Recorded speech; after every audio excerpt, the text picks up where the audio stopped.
On the surface, when I hear somebody has 4 children, I think, okay, wow, so that's like a full-time job. It totally is. Like, okay. Yes. So how is there time for anything else? And then to find out that you started a business with, it's not like you started a business before you had 4 kids and then like maybe things were kind of rolling. Really, the secret is I started a business to get away from my kids. Yeah. Ooh, yeah. I mean, part of it is. legitimate. It really, it is. No, that's true. I mean, there is How old is definitely your youngest? something about trying to have your own identity.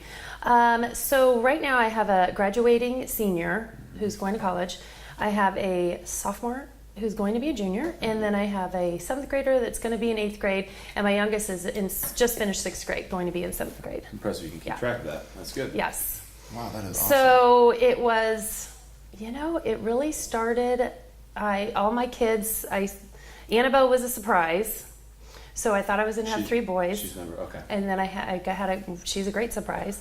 And my whole life I was so blessed to be able to stay home, but I spent years just dealing with that. Mm-hmm. And anybody who's a mom and you stay home, I mean, it's great, but it's really thankless. Mm-hmm. There's a lot you do, and it's not like you have a boss saying, "Oh, great job." You're just like, you're hope to get God. Promoted you hope to God you're doing a good job. Right. And I did that, and then I had everybody was in school. I had my youngest was now, in kindergarten, 1st grade. My oldest was like in 8th grade. It was right about 2007 or so, and I was like going through this crisis, like. What am I doing? What is my life? I'm just, I had nothing to do during the day. I'm, trying to fill my time with tennis and working out. And I was just, felt like this, like void. Mm-hmm. Like I didn't know what my life and what I was supposed to be doing. So I just spent years trying to figure that out. Mm-hmm. So a lot of time just trying to figure out why was I kind of unhappy? Because I had no reason to be unhappy. Sure. And it wasn't like I was sulking, but it was just a level of feeling like there was something I was supposed to be doing and I wasn't doing it. And so I spent years doing everything from yoga retreats and juicing, and I went, hyper healthy, and I did a blog, mm-hmm. and I wrote about that. And that was a real good part of my, trying to figure myself out. And it's funny because I look back in the blog and I think, it's still up there. Oh my God. Yeah. Well, part of it kind of like expired and I never put it back up. But I look at it and I think, oh my God, I could never do all of that. Like being healthy is a full-time job. Sure. And now that I have a job, I feel bad that I even had a blog and expected anybody else to do that, because that's all I did was, have organic vegetables and juice them. And it takes a lot of time. It takes a lot of time. Yeah. It does. And but you don't realize that until after you're out of it. That's totally. Really funny. That's really totally. Funny. And now you'll have us. You did the thing where you do one thing a day. Sure. And even that was hard. I know. I mean, it's insane. Like I used to do so much, and now I barely can remember to go walk in the grass. Right. It's or get off your phone before exactly for sure. Have you done any of the day challenges? I did. Yeah.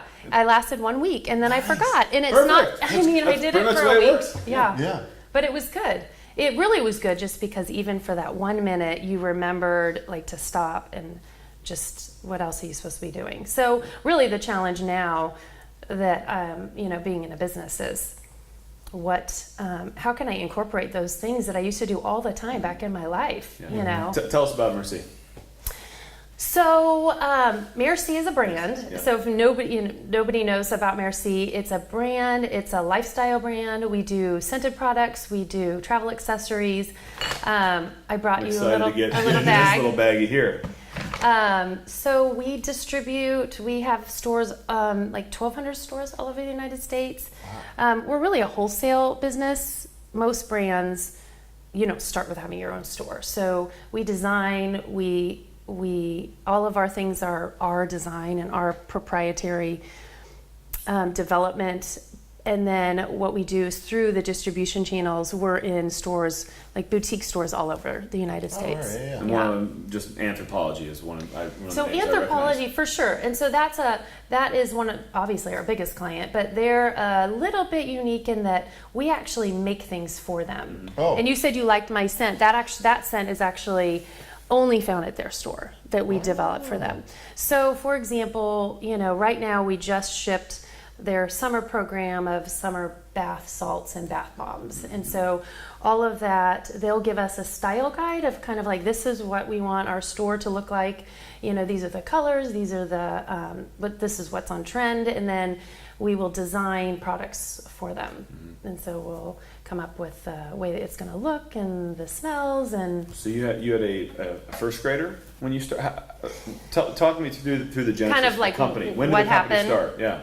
Okay, so first you're finding your. So I'm trying to figure out what the heck I'm going to do. What am I right, going to exactly. do? And it really was kind of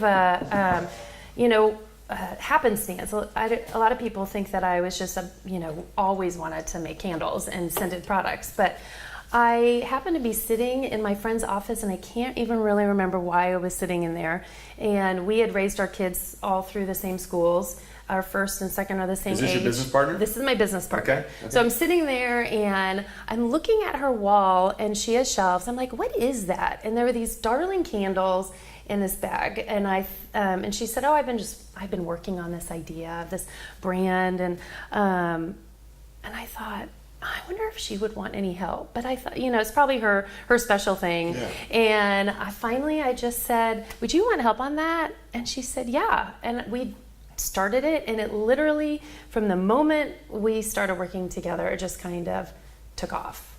I think did she leave her career? She was the same thing. She was Gotcha. always, we both grew up with working parents. She came from California to Kansas City. That's where I'm from. Did you guys know each other in California? No. So she was Southern California and I was Northern California. And our husbands brought us to Kansas City. It's a great place to raise a family. But I think, people like that, we find each other. And so we were good friends. Yeah. And we just had this desire to do something. When you grow up with working parents and you worked for a long time before you had kids, there's that kind of like, okay, now what? Yeah, gotta do something. Gotta do something. There's something there. Yeah. Not that raising kids is nothing. Not at all. As a matter of fact, she and I will say, truly, it was so much harder than this in many ways, because you have like lives on the line, and you're just hoping that you're making the right choices. And there's no metrics. I think the hard thing with kids is how do you define it? Well, you can define business by your sales and by your revenue and your net income, and it's like you have those numbers to live off. But how was your day to day with the kids? Well, everybody's still alive. Well, and they all had dinner. And all your family, I take it, is probably in California. Well, interestingly, I'm like a, beacon, because my mom and dad ended up coming here. They are divorced, and then they all ended up coming to Kansas City. So my mom spent some time in Kansas City and then in Seattle, where her brother ended up retiring. And my dad is retired here, and he's my nanny. He literally, totally, Grandpa, he does. Grandpa picks up the kids, and he gets texts, and take me to the pool. It's so fun. It's hilarious. Let's go, Grandpa. Come on. I know. It's great. I am lucky. Super lucky. That's so fun. Right. So Mer-Sea, tell us about the name. Because it's not M-E-R. It's not Mer-Sea. Yeah, right, exactly. Yeah. That was Melanie, my business partner's idea. She's brilliant. She always worked in branding, and she worked in California for Disney and Mattel, and on the Barbie, account. And so she's super talented, and she's super artistic, and she loves to play on words and wanted something that was sea inspired. And so that's where the name came from, because it, mer in French means sea. And so it's really all sea oriented, but obviously with the intent of gifting, because Mer-Sea sounds thank you. So one thing I'm super interested in, and this always gets my gears going, is when so you have this idea, and this is a product. So this is a product. It's not like a service to where we're you come to us and we make you fit. Right, exactly. Or John started in his garage. People just start showing up, and then exactly. You have a product. You have to find distribution. I know. There's all kinds of things that I can't comprehend. I don't understand how the hell it happens. Right. You create it, but then I know. How do you do it? How did you get it in a box, in a bottle, and it's really interesting. It's actually it's simplistic and complicated at the same time. So most brands don't actually make their things. Mm-hmm. So, there's makers and there's this big maker movement. And so a lot of brands will start by making them, but really when you start getting bigger, you just can't. You have to scale unless you want to buy, 50-pound drums that are going to mix your lotion. You're just not going to. So, we started small, and a lot of things we still do in the United States. So our very first product was a candle in a little bag, and we did that because you could get sewers to sew bags at small MOQs, which is minimum quantities, but you start getting into boxes and you're having to do thousands of them. And so you just have to be smart. We found a company to actually pour candles because it's really technical, so you don't want to go burning people's houses down. Can I interrupt? Yeah. Can you take a step back? Yeah. You're in the office. Yeah. Melanie, you're in the office. Right. What was the next step? Yeah, because you went from zero to you went 1,000. from zero now, like you're doing 1,000. How did you make the first 10? Okay, I'm going to tell you how bought the first. Yes. Okay, and there's literally we have pictures of how we used to track our inventory really easy. Yeah, thousands. on Post-it notes, and we would now have 12. Yes. But in the very, very, very beginning, we got our glass from IKEA. We would buy our glass. Sure. We would literally be in our kitchens, and I don't want to dumb it down like we just were. That's what I want to hear.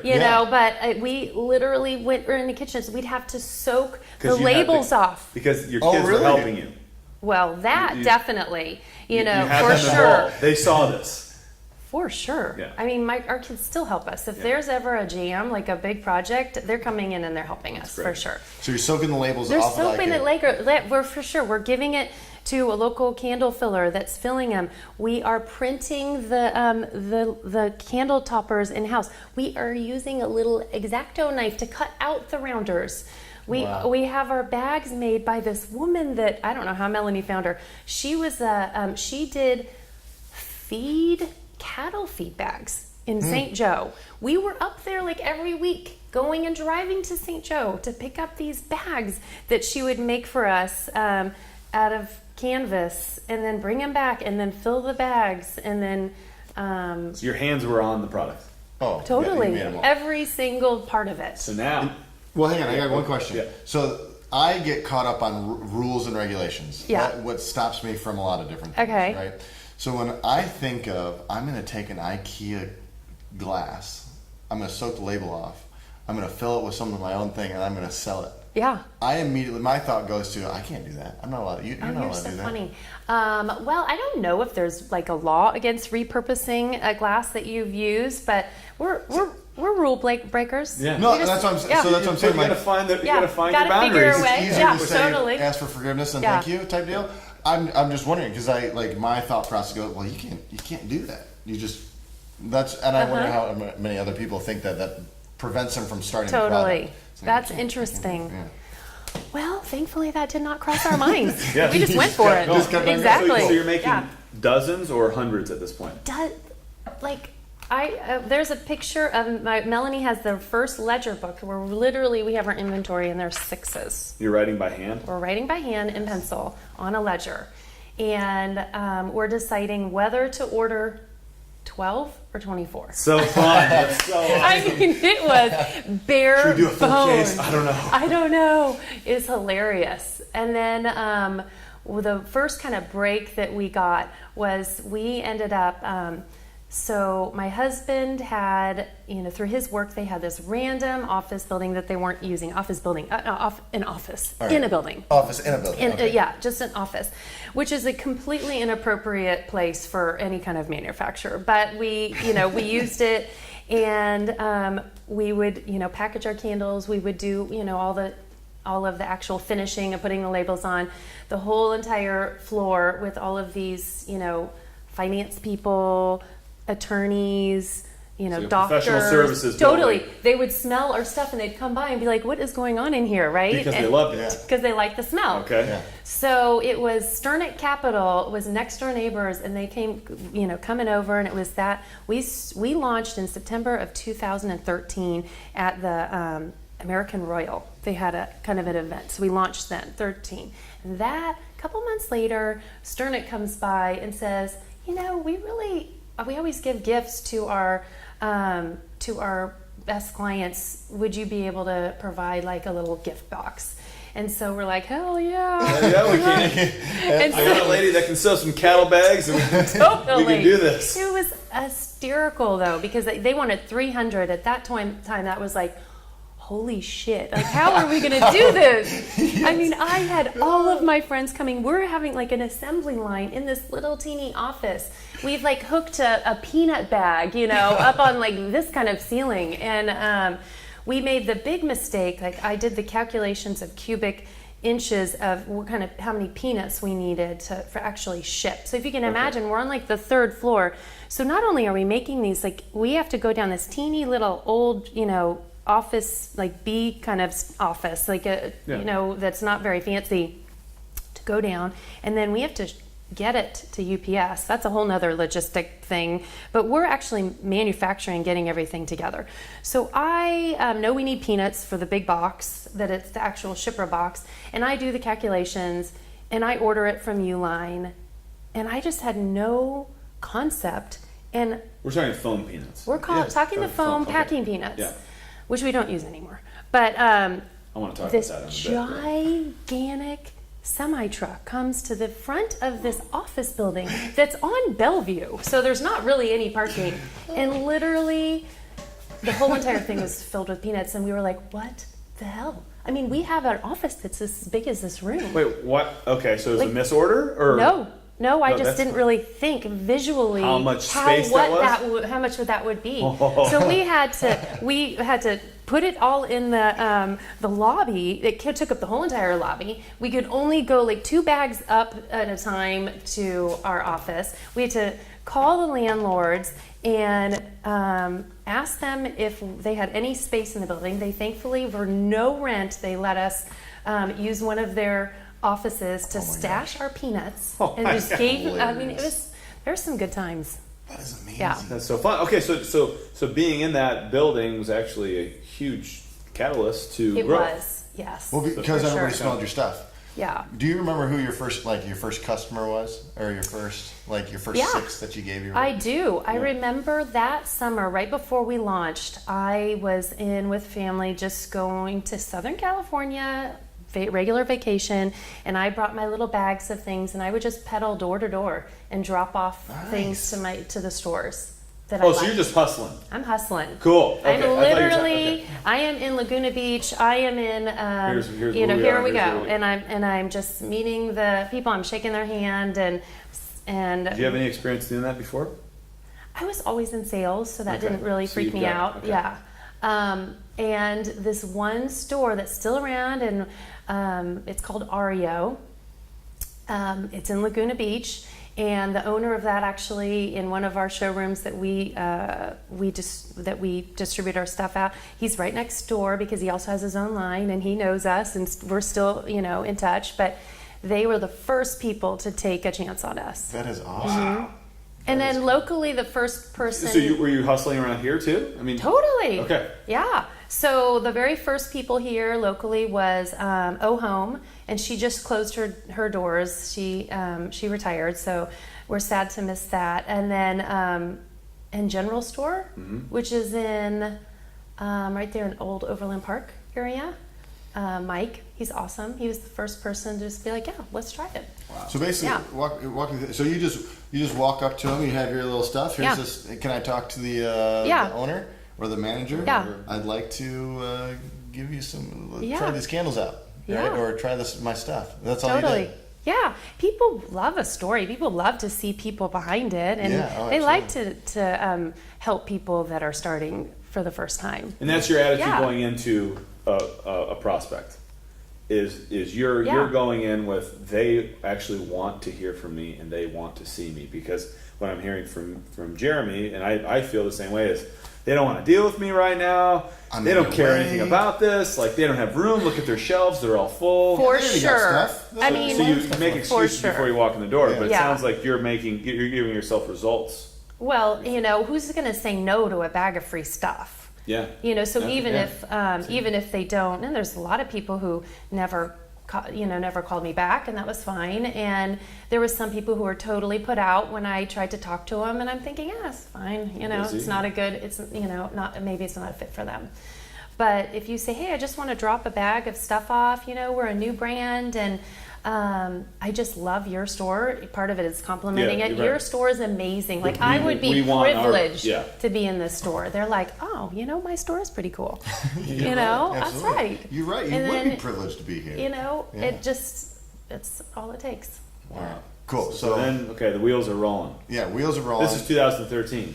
So this is 2013. We in the winter of 2013. This is the winter. We did the big Sternick project.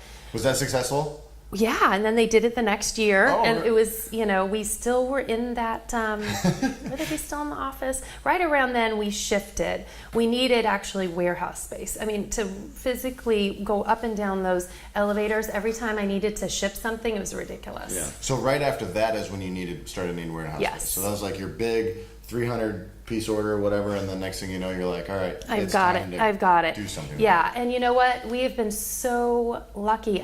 I think we're lucky, but then really people out there want to help people who are trying to do this. So, who wants to help? So really, people want to help people who are trying to do something new. I mean, if somebody went up to you and said, "Hey, I want to be a trainer," or "I want to do something," what are you going to say? Of course, you're not going to shoot down their dream. Of course not. Cool, that's why I'm here. Because of him.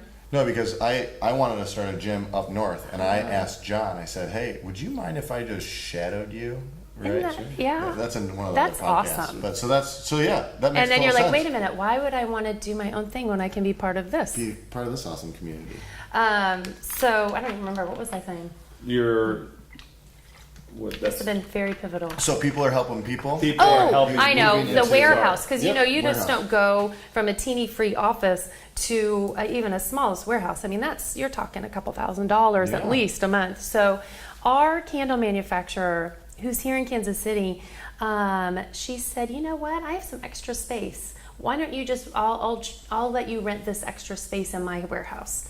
I mean, who does that? Wow. Amazing. And she's still like one of our absolutely best relationships, and she's constantly helping us. And so we set up shop it was probably not much bigger than this, actually, but at least we had access to a dock. We had access to like a shipping station. And then after that, she gave us more and more space until we grew out and we have our own space. Wow. That is awesome. So you went in, go ahead. I got a couple questions, but I'm going to get to them. No, so you go in and you start making, you're building up production. Right. Are you in any other stores then? Or like how many stores are you in before you're like, okay, I need a big. Well, let's see here. We started in 2013, this September. In July of 2014, so not quite a year later, we realized that really the way you just distribute a brand of gifts is going through the gift trade shows. So there's a whole network out there that there are rep groups, and they're regionally, just like any kind of rep group for medical devices or whatever you can imagine. It's the same thing for gifts.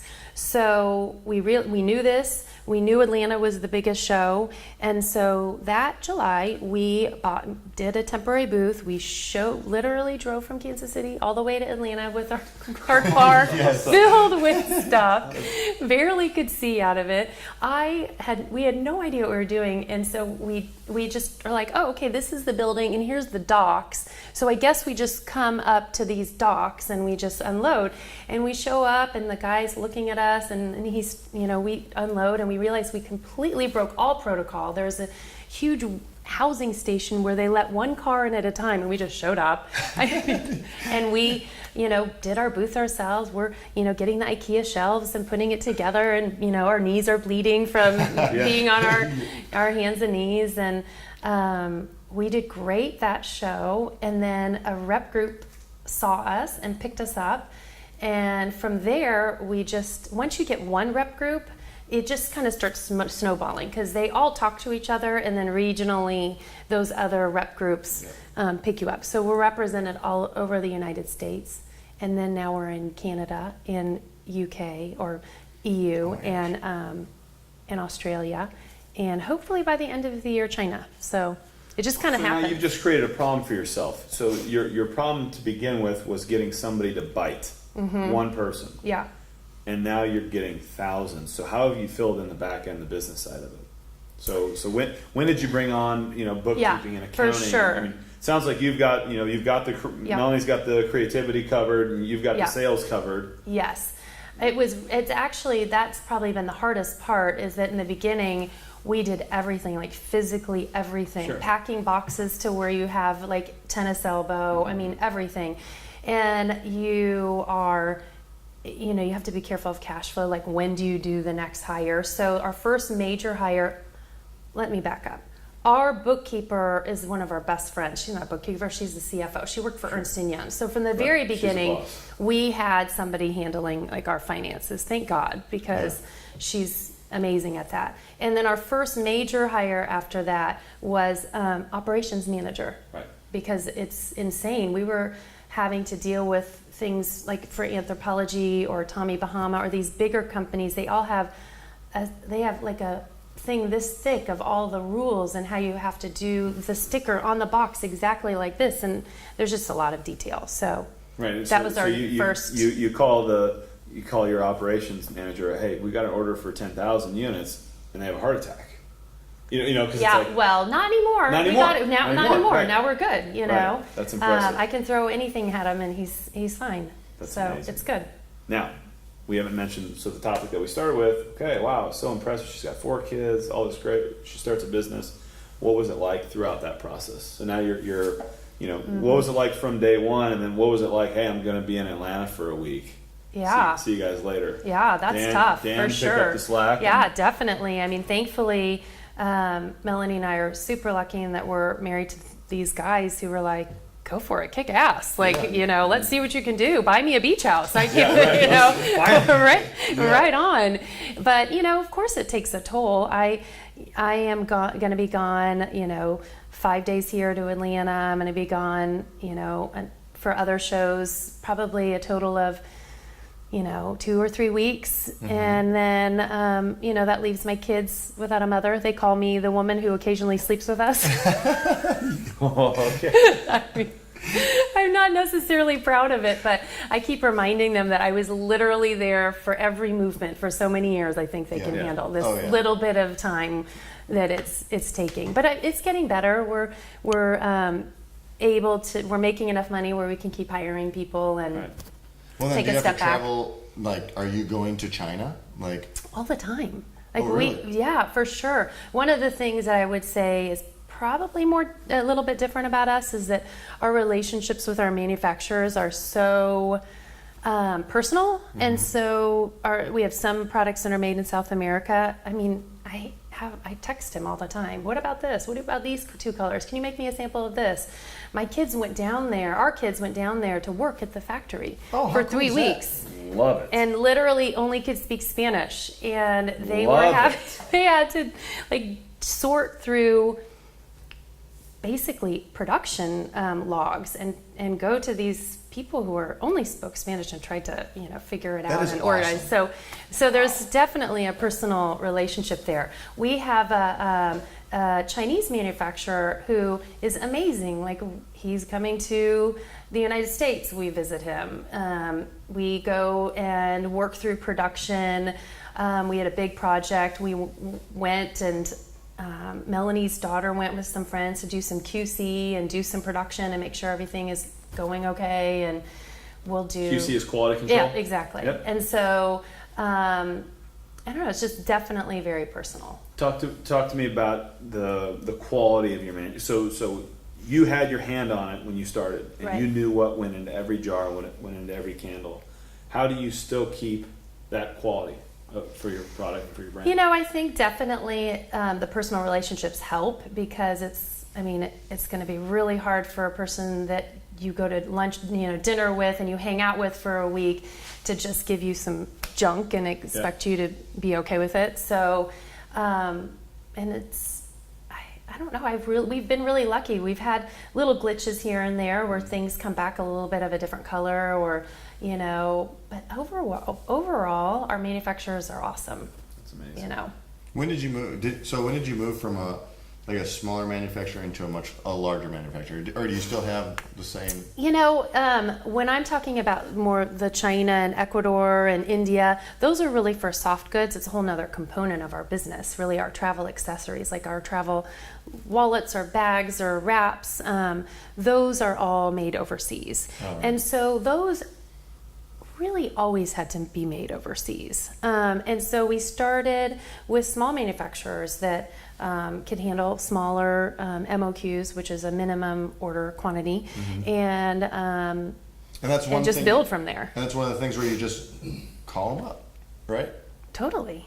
Right. I mean, right now I could get my phone and I could call up my guy in Ecuador, and I could just say, hey, let me work through this with me. I want to have this travel sweater. I'm thinking about this. I really like this blue, and I want to have these, elements on it. And he'll make me a sample, and sometimes it's great, and sometimes I'm like, oh goodness, I made a big mistake. Those do not go together. But even like in the beginning, so like when you're first, you're like, I'm looking for some manufacturers, looking through the Google Maps or whatever you're looking for.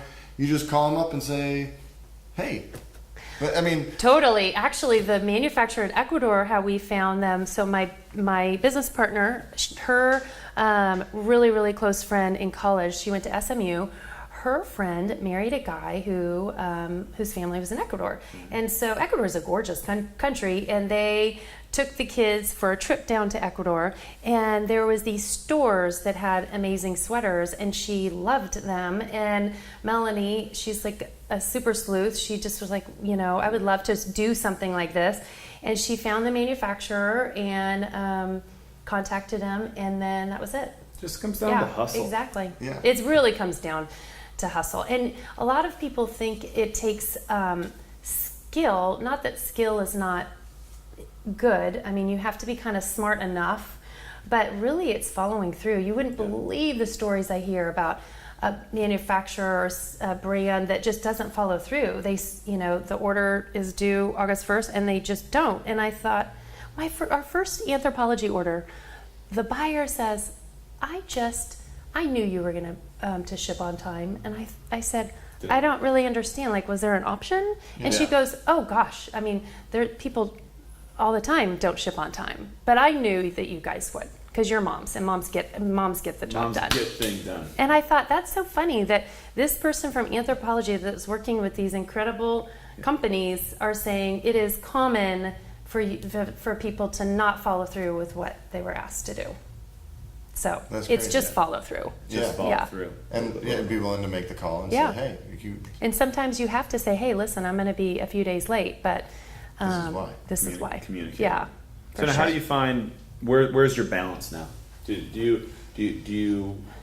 the pendulum shift to one side or the other to focus more on family, focus more on the business? What is balance to you? I know that is tricky. I would say I was totally unbalanced for a while. I mean, I feel like a couple years. Yeah, I would say for a good 2 or 3 years, I felt like, I was just all work, and you can't focus on two things at one time. So something has to give. And you know what? I feel like I'm trying to get things back. There's so many things that I used to do all the time, like meditation and setting intentions and doing these cleanses and stuff. I used to all the time, but I don't really. Right now, I'm not in a practice of doing it. And Melanie and I were just saying, gosh, we've got to because she's a lot like me. She's a lot of the same path of getting where we are. And we're like, we've got to start doing that again. How many kids does she have? She's 2. 2 kids? Uh-huh. Oh, very cool. Yep. Boys, girls? One girl who's graduating with Max, and she's off to college, and then a boy who's the same age as my second, also. Oh, who's cool. going to be a so junior. kind of the same. Exactly. Same well. Grew You up just together. went 2 more. I just did. I was only supposed to go 1 more. Yeah. And then you got your princess. And then that was it. Yeah. got the princess. So balance is it's a total challenge. Pursuit, but it's a yes. challenge. I mean, for example, let's say coming here. I have to be so on and so intense and so focused that I just kind of come here and I kind of just do what I can do. Like, Perfect. it's hard for me to do that and then be so focused and like, okay, I'm going to try to do the prescription, you know. Right.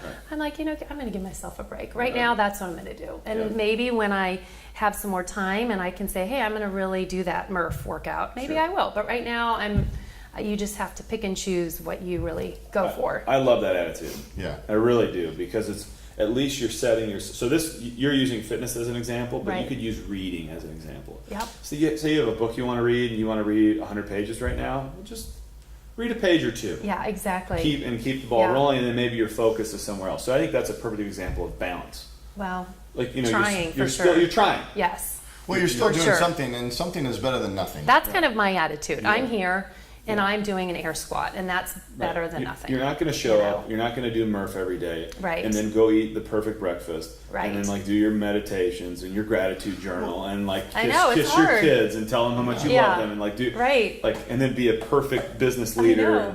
Well, because I different know. priorities take different amounts of energy, right? You can't have all of my priorities up here, right? So all of them get You 100%. only have 100%. I know. You You only only have have 100%. Yeah, Yes. so the one that's on top needs to take the most amount, but you still need others. Yeah. Right? We can't just...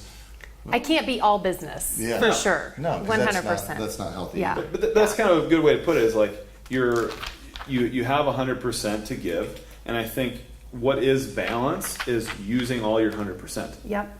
And so some days it might be 90% business, 10% Yep, family. totally. Some days it's 30% business, 20% fitness, 50, Whatever it is. it all Depending on Exactly. your goals. right. Yeah, depending on your goals and aspirations. That's right. What I do, can we open up some of that? For sure. Because you've talked about some. Tell us, different- tell us what you do. So you kind of told us how you did it, and like that's like what we're all into, like the process Yeah. of like what your life was like, and like what your Uh-huh. lifestyle. So you talked us through that, but what do you do?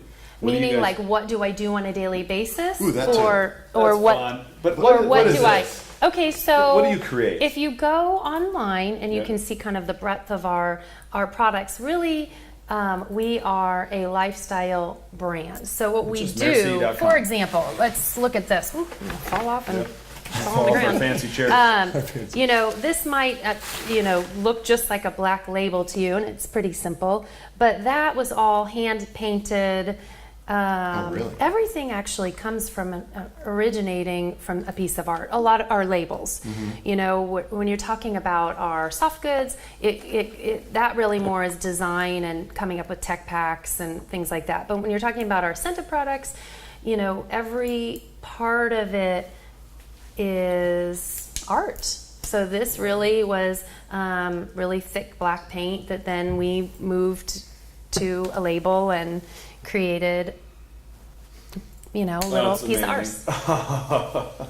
So that's really what we do is we create I'm things. rubbing lotion on my hands right now. And the scent, do you like that scent? That's one of our newest It's scents. fantastic. And we just launched that I mean, this smells in dog- January. Better than my deodorant. Good. I'm glad you like it. amazing. It's been really very successful. So that is, that's what we do. That's so nice. So the formula, for example, will work with a lab to create that formula. What do we want in the lotion? So that's Yeah. one component of what I I see do. a lot of things that I can pronounce. I mean, But we, our shea butter lotions and are, paraben free or sweet almond, all that good avocado stuff. oil. And then what else is in here? What else did I give you? do you Oh, I got? gave you a room spray and a diffuser. Just Oh. some scented products. But that's one part of it. And then, there you go. Oh my goodness. Okay, this is lavender, amber, and blackcurrant. So cool. And then on a daily basis, what am I doing? I'm just What are you keeping doing? everything, keeping it going. Are you still hustling? Totally. I mean, let's see. The last hustle was I kept emailing the Nordstrom's buyer until she finally emailed me back. And I said, I'm going to send you samples. So she has samples, and I emailed her yesterday to see if she got them, and I still haven't heard back. But I'll be you're persistent and bothering nothing her until she gets back to me, I love it. for sure. Yeah, because she's either going to give you two answers, but she doesn't. Yes give or you no, the answer but she's not going to say anything if I don't if keep you don't- asking Yeah, her. if you don't keep on asking. Yes. And I love whether you're going to talk to your boss or a prospective buyer or a spouse, it's like going in with, you have the right attitude. Like they want. I have something to provide them. Yeah. They're lucky to have my presence here versus, oh, man, I really don't want to do. I don't want to bother them. Like I'm not as good as those other brands, and I do think that a lot of people compare themselves to these big brands, and they're like, oh, I'm just not as good. Well, they've been in business for 25 years, so give yourself a break. Of course, you might not be exactly at their level, but they also are brands that everybody knows about. Everybody wants to find something new, so they're going to forgive you if your string on your medallion is a little longer on some and shorter on the others. It's going to be okay. Yeah. So we're hustling, and do what you say you're going to do. That's about it. Deliver on time. On what you say you're going to do. Call people back. It's pretty simple. And then the third point is balance, is just putting a full effort out, and then there's going to be constantly imbalance, but and it is. And you're going to gain 5 pounds, and you're not going to meditate anymore, and you're going to let other things slip, and it's going to be okay, because at some point you'll pick up the pieces again. Well, the cheesiest way possible. Oh, I want to thank say you. Merci for having us. Thank you. We really enjoyed the such a pleasure. conversation, Thanks, and guys. Just thank you for sharing your Well, story. thanks for having me. I appreciate it. And your smells. Well, now you'll smell a little bit better. Yes. And everyone out there will appreciate that. Okay. That's awesome. Well, Thanks, thank you so guys. much.